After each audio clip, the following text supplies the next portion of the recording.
Hello, welcome back to my YouTube channel. Last ವ್ಲಾಗಲ್ಲಿ ಹೇಳಿದ್ದೆ ಯಡಿಯೂರು ಸಿದ್ಧಲಿಂಗೇಶ್ವರ ಸ್ವಾಮಿ ಟೆಂಪಲಿಗೆ ಬಂದಿರೋ ಅಂಥದ್ದು. ದರ್ಶನ ಮುಗಿಸ್ಕೊಂಡು ವಾಪಸ್ ಹೋಗ್ತಾ ಇದ್ದೀವಿ. ಲಾಸ್ಟ್ ವ್ಲಾಗಲ್ಲಿ ಹೇಳ್ದಂಗೆ ಅಭಿಷೇಕ ಮಾಡೋ ಅಂಥ ಪ್ಲೇಸ್ ಇದು. ಅಭಿಷೇಕ ನಡೀತಾ ಇದೆ. ನಾವು ಆಲ್ಮೋಸ್ಟ್ ಮಧ್ಯಾಹ್ನ ಕ್ಲೋಸಿಂಗ್ ಟೈಮ್ ಸುಮಾರಿಗೆ ಹೋಗಿರೋದಕ್ಕೆ ನಾವು ಸ್ಪೆಷಲ್ ಎಂಟ್ರಿಲಿ ಹೋಗಿದ್ವಿ. ಮತ್ತು ಕ್ಲೋಸ್ ಆಗಿ ವೆಯ್ಟ್ ಮಾಡಬೇಕಾಗುತ್ತೆ ಅಂತ ಹೇಳಿ ಅದಕ್ಕೆ ಎಂಟ್ರಿನೂ ಅದೇ, ಎಕ್ಸಿಟು ಅದೇ. ಹಾಗಾಗಿ ದರ್ಶನ ಮುಗಿಸ್ಕೊಂಡ್ಬಿಟ್ಟು ಬಂದ್ವಿ. ಗೋಪುರ ನೋಡಿ ಎಷ್ಟು ಚೆನ್ನಾಗಿ ಕಾಣಿಸ್ತಾ ಇದೆ ಅಂಥೇಳಿ. ಇನ್ನು ಆವಾಗ ಮೊದಲೇ ಹೇಳ್ದಂಗೆ ನನ್ನ ಮಗಳು ಫಸ್ಟೇ ಕೇಳ್ತಾಯಿದ್ಲು ಹಾರ್ಸ್ ರೈಡಿಂಗ್ ಹೋಗಬೇಕು ಅಂಥೇಳಿ. ಲಾಸ್ಟ್ ಟೈಮ್ ಬಂದಿದ್ದಾಗಲೂ ಎಲ್ಲ ಅವಳನ್ನ ಕರ್ಕೊಂಡೋಗಿದ್ದೆವು, ಬಟ್ ಅವಳಿಗೆ ಲಾಸ್ಟ್ ಇಯರ್ದು ನೆನಪಿಲ್ಲ ಅಷ್ಟು. ಅದಕ್ಕೆ ಒಬ್ಬಳೇ ಹೋಗೋದಕ್ಕೆ ಹೆದರ್ಕೋತಾ ಇದ್ಲು. ನಮ್ಮ ಮನೆಯವ್ರ ಜೊತೆಲಿ ಹೋಗಿ ಬರ್ತೀನಿ ಅಂತ ಹೇಳಿ ಕರ್ಕೊಂಡು ಹೋಗ್ತಾ ಇದ್ದಾರೆ.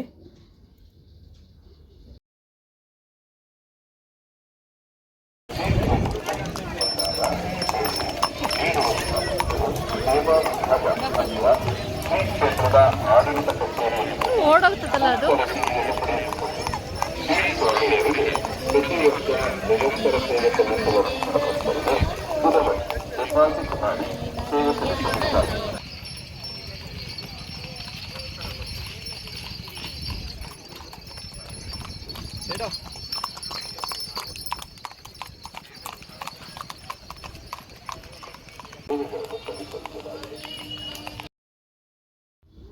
ಟೆಂಪಲ್ ಮುಂದೆಯಿಂದ ಪಾರ್ಕಿಂಗ್ವರೆಗೂ ಸುಮ್ಮನೆ ಕರ್ಕೊಂಡೋಗಿ ಬರ್ತಾರೆ.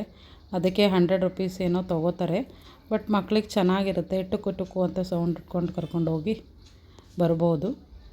ನೆಕ್ಸ್ಟ್ ಅದಾದಮೇಲೆ ಇದು ಶುಗರ್ ಕೇನ್ ಕುಡಿಯೋಣ ಅಂತ ಹೇಳಿ ಬಂದ್ವಿ. ನಾವು ಹೆಂಗೂ ಪ್ರಸಾದ ಬೇರೆ ಹೋಗಿರಲಿಲ್ಲ. ಬೆಳಗ್ಗೆ ಟಿಫನ್ ಮಾಡ್ಕೊಂಬಂದಿದ್ವಿ ಅಂತೇಳಿ ಪ್ರಸಾದಕ್ಕೆ ಹೋಗಿರಲಿಲ್ಲ. ಇಲ್ಲಿ ಹಾರ್ಸ್ ರೈಡಿಂಗ್ ಎಲ್ಲ ಮುಗಿಸೋ ಅಷ್ಟೊತ್ತಿಗೆ ಟೈಮ್ ಆಯಿತು. ಸರಿ ಶುಗರ್ ಕೇನ್ ಕುಡ್ಕೊಳ್ಳೋಣ ಅಂತ ಬಂದ್ವಿ. ನನ್ನ ಮಗಳು ಶುಗರ್ ಕೇನ್ ಬೇಡ, ನಾನು ಕುಕುಂಬರ್ ತೊಗೋತೀನಿ ಅಂತ ಹೇಳಿದ್ಲು. ಹೆಂಗೂ ಹೇಳೋದಿತ್ತು, ಅದಕ್ಕೆ ಅದನ್ನು ತೊಗೋತಾ ಇದ್ದೀವಿ. ನಾನೊಂದು ಮ್ಯಾಂಗೋ ತೊಗೊಳ್ಳೋಣ ಅಂಥೇಳಿ ತೊಗೊಂಡೆ. ಎಷ್ಟು ಸಿಕ್ಕಾಪಟ್ಟೆ ಗಾಳಿ.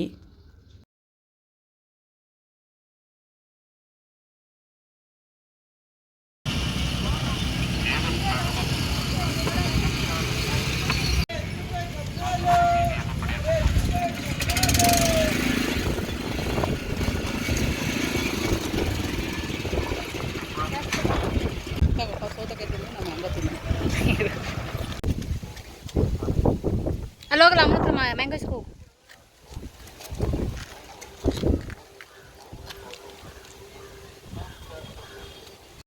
ನೆಕ್ಸ್ಟ್ ನಾವಿಲ್ಲಿ ಪಾರ್ಕ್ ಮಾಡಿರೋದ್ರಿಂದ ಮುಂದೆಗಡೆ ವೆಹಿಕಲ್ ಹೋಗ್ತಾಯಿದ್ವು. ನಾವು ಅದು ಡ್ಯಾಮ್ ಹತ್ರ ಅಂತೂ ಹೋಗಲ್ಲ. ಯಾವ ಕಡೆ ಹೋಗ್ತಾ ಇದ್ದೇವೆ ಇಷ್ಟೊಂದು ವೆಹಿಕಲ್ಲು ಅಂಥೇಳಿ ನಾವು ಯೂಶ್ವಲಿ ಯಾವಾಗಲೂ ಒಳಗಡೆ ಪಾರ್ಕ್ ಮಾಡ್ತಾಯಿದ್ವಿ, ಗೊತ್ತಾಗ್ತಾ ಇರಲಿಲ್ಲ. ಈಗ ಸ್ವಲ್ಪ ಪಾರ್ಕಿಂಗ್ ಪ್ರಾಬ್ಲಮ್ ಇತ್ತು ಅಂತೇಳಿ ಮುಂದೆ ಹೋಗಿ ಹಾಕಿರೋದಕ್ಕೆ ಅಂದ್ಕೊಂಡ್ವಿ. ಎಲ್ಲ ವೆಹಿಕಲ್ ಎಲ್ಲಿ ಹೋಗ್ತಾ ಇದ್ದಾವೆ, ಯಾವುದೋ ಪ್ಲೇಸ್ ಇರ್ಬೋದು, ಒಂದು ಸರಿ ಹೋಗಿ ನಾವು ನೋಡ್ಕೊಂಬರೋಣ ಅಂಥೇಳಿ ಹೇಳ್ತಾ ಇದ್ದೆ ನಮ್ಮ ಮನೆಯವರಿಗೆ. ಸೂಪರ್. ಏನು ಸ್ಟೈಲ್ ಇದು ಬೇಬಿದು.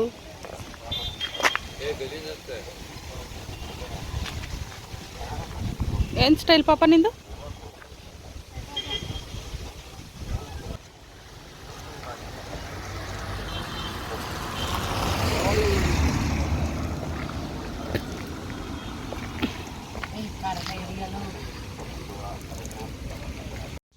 ಸುಮ್ಮನೆ ಕ್ಯೂರಿಯಾಸಿಟಿಲಿ ಬಂದ್ವಿ ಏನೋ ಇದೆ ಮುಂದೆ ಅಂತ. ನಿಜಕ್ಕೂ ಸೀರಿಯಸ್ಲಿ ನಾವು ಇಷ್ಟು ದಿನ ಟೆಂಪಲಿಗೆ ಬಂದಿದ್ದೀವಿ, ಯಾವತ್ತೂ ನಾವು ಈ ಬ್ಯಾಕ್ ಸೈಡ್ ಬಂದೇ ಇರಲಿಲ್ಲ. ಅದು ಇವತ್ತು ಸುಮ್ಮನೆ ಎಷ್ಟೊಂದು ವೆಹಿಕಲ್ ಮುಂದೆ ಬರ್ತಾ ಇದ್ದಾವಲ್ಲ, ಏನೋ ಇರ್ಬೋದು ಅಂತ ಅಂದ್ಕೊಂಡು ಬಂದ್ವಿ. ಬಟ್ಟು ವೆದರು ಬ್ಯಾಕ್ ವಾಟರ್ದು ಅಬ್ಬೋ ಎಷ್ಟು ಮಸ್ತಿದೆ ಅಂತ ಹೇಳಿದ್ರೆ ನೀವೇ ನೋಡ್ತಿರ್ಬೋದು. ಯಾವುದೋ ಒಂದು ಸಮುದ್ರಕ್ಕೆ ಬಂದಿದ್ದೀವಿ ಅನ್ನೋ ಥರ ಫೀಲ್ ಆಗ್ತಾಯಿತ್ತು. ಅದು ತುಂಬ ಗಾಳಿ ಇದ್ದಿದ್ದಕ್ಕೂ ಅದಕ್ಕೂ ಬಂದು ಹೊಡಿತಾ ಇತ್ತು ದಡಕ್ಕೆ. ನೋಡೋದಕ್ಕಂತೂ ಕಣ್ಣೇ ಸಾಲದು. ಇಷ್ಟು ದಿನ ಇದನ್ನು ಮಿಸ್ ಮಾಡ್ಕೊಂಡ್ವಾ ಅನ್ನೋ ಥರ ಫೀಲ್ ಆಗ್ತಾಯಿತ್ತು.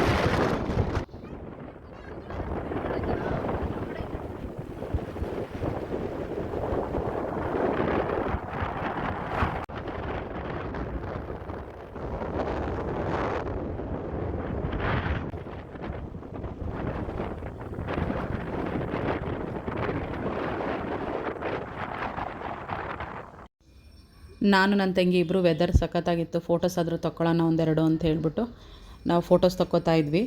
ಇನ್ನು ಇವರಿಬ್ಬರು ಆಟ ನೋಡಿ ಈ ಕಡೆ ಬಂದ್ಬಿಟ್ಟು ಅವರು ಫೋಟೋಸು ವೀಡಿಯೋಸ್ ಎಲ್ಲ ಕ್ರೇಜ್ ಇಲ್ಲ. ಅವರಿಬ್ಬರು ಪಾಡಿಗೆ ಆಟ ಆಡ್ಕೊಂಡಿದ್ರು. ನನ್ನ ಮಗಳು ಅಲ್ಲಿಂದನೇ ಕೂಗ್ತಾ ಇದ್ಲು, ನೀವು ಬನ್ನಿ ಇಲ್ಲಿಗೆ ಅಂತ ಹೇಳಿ. ಜೈ ಶ್ರೀರಾಮ್.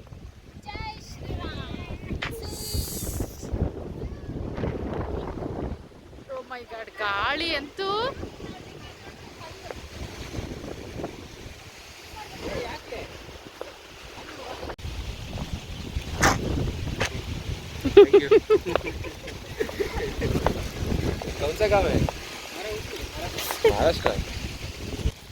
ನಾವು ಚಿಕ್ಕ ವಯಸ್ಸಲ್ಲಿ ತಿಂತಾ ಇದ್ವಿ ಇದನ್ನ ಅಲ್ವಾ? ಅದೇನು ಹೇಳ್ತಿದ್ರಿ? ಹಾಂ, ಅದೇನೋ ಕಾಗಜ, ಅದೇನೋ ಹೇಳಾರಪ್ಪ ಇದಕ್ಕೆ. ನೋಡಿ ಗೈಸ್, ವಾಟ್ ಈಸ್ ದಿಸ್? ನಿಮ್ಗೆ ಏನಾದರೂ ಐಡಿಯಾ ಬಂದು ಹೇಳಿ, ಏನಿದೆ ಅಂತ ಗೊತ್ತಿಲ್ಲ. ನಂಗೆ ತಿಂದಿದ್ದೀನಿ, ಬಟ್ ಏನಂತ ಗೊತ್ತಾಗ್ತಾ ಇಲ್ಲ. ನಿಮಗೂ ಗೊತ್ತಾಗ್ತಿಲ್ವಾ? ತೋರ್ಸ ಬಾಬಾ, ಕಾಗದ, ಪ್ಲೀಸ್ ಗಿವ್ ಮೀ.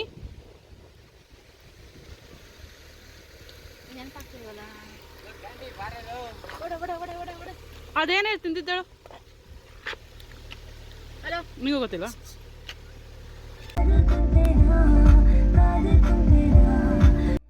ಇನ್ನು ನಿಜವಾಗ್ಲೂ ನಾವು ಅದು ತಿಂದಿದ್ದೀವಿ ಚಿಕ್ಕ ವಯಸ್ಸಲ್ಲಿ.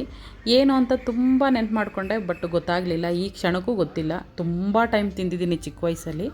ಅದು ಹೆಸ್ರೇನು ಅಂತೇಳಿ ಗೊತ್ತಾಗ್ತಾ ಇಲ್ಲ. 90s ಕಿಡ್ಸ್ ಯಾರ್ಯಾರೆಲ್ಲ ತಿಂತಿದ್ದೀರಾ ಗೊತ್ತಿರೋರು ಕಾಮೆಂಟ್ಸ್ ಮಾಡಿ. ನಾನು ಕಾಮೆಂಟ್ಸ್ ಮಾಡಿ ಅಂತ ಹೇಳ್ತಲೇ ಇರ್ತೀನಿ, ಬಟ್ ಯಾರೂ ಮಾಡೋದೇ ಇಲ್ಲ.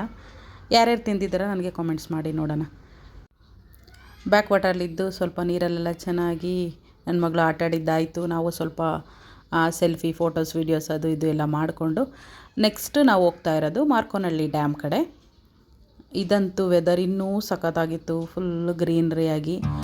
ಮೋಡ ಆಗಿರೋದಕ್ಕೂ ಅದಕ್ಕೂ ಅಂತೂ ಸಿಕ್ಕಾಪಟ್ಟೆ ಚೆನ್ನಾಗಿ ಕಾಣಿಸ್ತಾ ಇತ್ತು.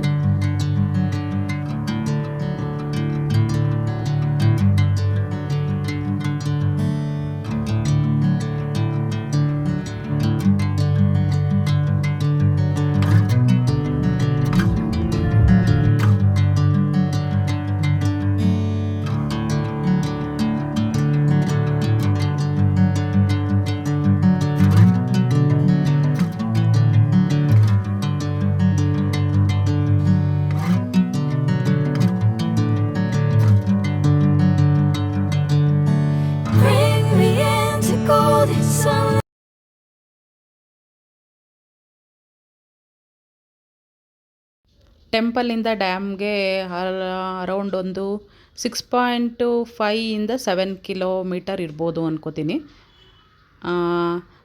ಟೆಂಪಲಿಗೆ ಬಂದವರೆಲ್ಲ ಆಲ್ಮೋಸ್ಟ್ ಆಲ್ ಬಂದೇ ಇರ್ತೀರ.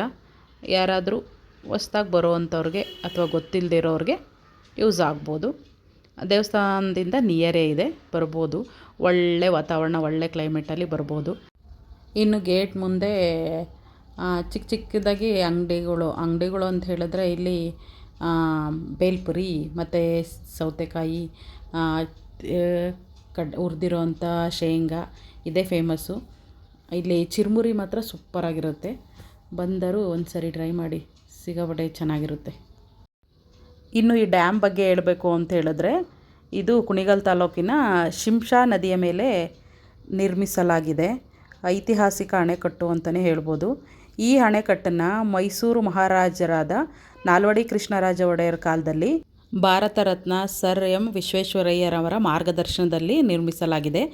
ಇದರ ನಿರ್ಮಾಣ 1938ರಿಂದ 1940 ಅಷ್ಟರಲ್ಲಿ ಪೂರ್ಣಗೊಂಡಿದೆ.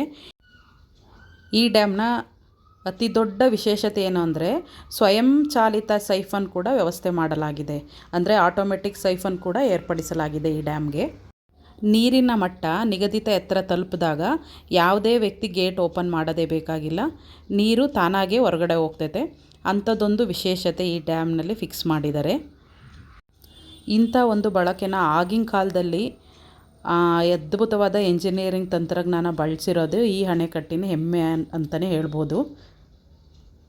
ಈ ಜಲಾಶಯ ಇರೋದಕ್ಕೇ ಅಕ್ಕಪಕ್ಕ ಎಲ್ಲ ರೈತರಿಗೆ ಸುಮಾರು ಹೆಕ್ಟೇರ್ ಕೃಷಿ ವ್ಯವಸಾಯ ಮಾಡೋದಕ್ಕೆ ಹೆಲ್ಪ್ ಆಗಿದೆ.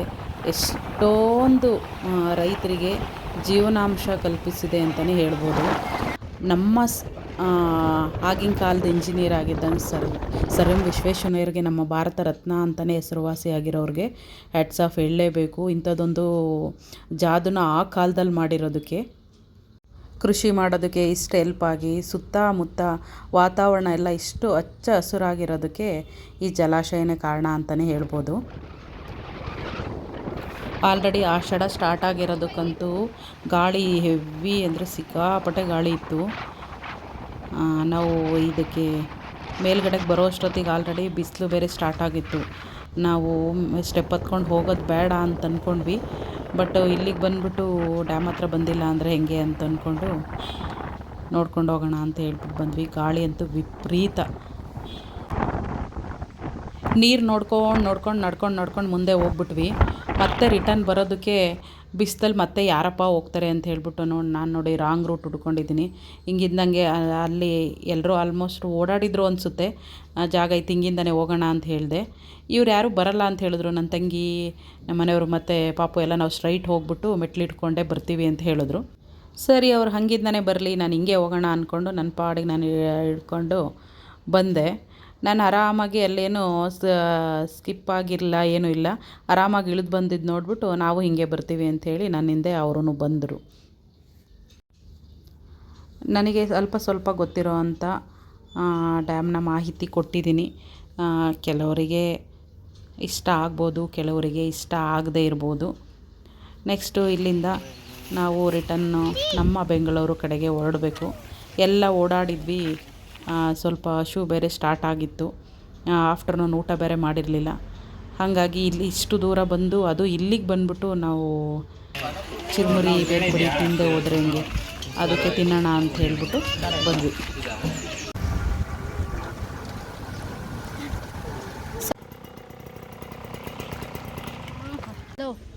ಹೇಳಿ ಮೇಡಮ್, ಹೇಳ್ರಿ.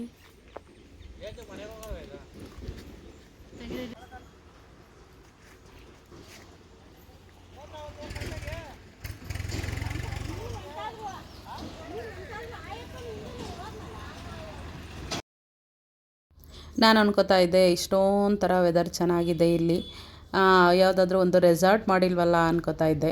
ಆಮೇಲೆ ಚಿರುಮುರಿ ತಿನ್ನೋ ಟೈಮಲ್ಲಿ ನೋಡಿದೆ ಯಾವುದೋ ಆಗುಂಬೆ ತುಂಬೆಗೂಡು ರೆಸಾರ್ಟ್ ಅಂತನೇನೋ ಒಂದು ರೆಸಾರ್ಟ್ ಕೂಡ ಇದೆ. ಯಾರಾದರೂ ಈ ಕಡೆಗೆ ದೇವಸ್ಥಾನಕ್ಕೆ ಬರೋರು, ರೆಸಾರ್ಟ್ ಹುಡುಕ್ತಿರೋರು ನೋಡ್ಬೋದು, ಸ್ಟೇ ಆಗ್ಬೋದು. ನೆಕ್ಸ್ಟು ದೇವಸ್ಥಾನ ಆಯಿತು, ಡ್ಯಾಮ್ ಆಯಿತು, ಬ್ಯಾಕ್ ವಾಟರು ಎಲ್ಲ ಮುಗಿಸ್ಕೊಂಡು ನಾರ್ಮಲಿ ಇವತ್ತಿನ ದಿನ ಹಿಂಗೆ ಹೋಯ್ತು. ತುಂಬ ಅಂದರೆ ತುಂಬ ಚೆನ್ನಾಗಿತ್ತು. ಹೋಲ್ ಡೇ ಹೆಂಗೆ ಹೋಯ್ತು ಅಂತಲೇ ಗೊತ್ತಾಗಲಿಲ್ಲ. Back to our routine, Bengaluru ಕಡೆ ಹೊರಡಬೇಕು. ಇಷ್ಟೇ ಇವತ್ತಿನ ವ್ಲಾಗ್. ಇಷ್ಟ ಆಗಿದ್ದರೆ ದಯವಿಟ್ಟು ಸಬ್ಸ್ಕ್ರೈಬ್ ಮಾಡದೇ ಇರೋರು ಸಬ್ಸ್ಕ್ರೈಬ್ ಮಾಡ್ಕೊಂಡು ನೋಡ್ತೀರಾ ಅಲ್ವಾ, ಸಬ್ಸ್ಕ್ರೈಬ್ ಮಾಡಿಕೊಂಡು. ಓಕೆ, ಮತ್ತೊಂದು ವ್ಲಾಗಲ್ಲಿ ಸಿಗೋಣ. ಅಲ್ಲಿವರೆಗೂ ಬಾಯ್, ಟೇಕ್ ಕೇರ್. ಇಷ್ಟ ಆದರೆ ಲೈಕ್ ಮಾಡಿ, ಶೇರ್ ಮಾಡಿ. ಸಬ್ಸ್ಕ್ರೈಬ್ ಮಾಡ್ಕೊಳ್ದೇ ಇರೋರು ಖಂಡಿತ ಸಬ್ಸ್ಕ್ರೈಬ್ ಮಾಡ್ಕೊಳ್ಳಿ. Bye, take care. Thanks for watching.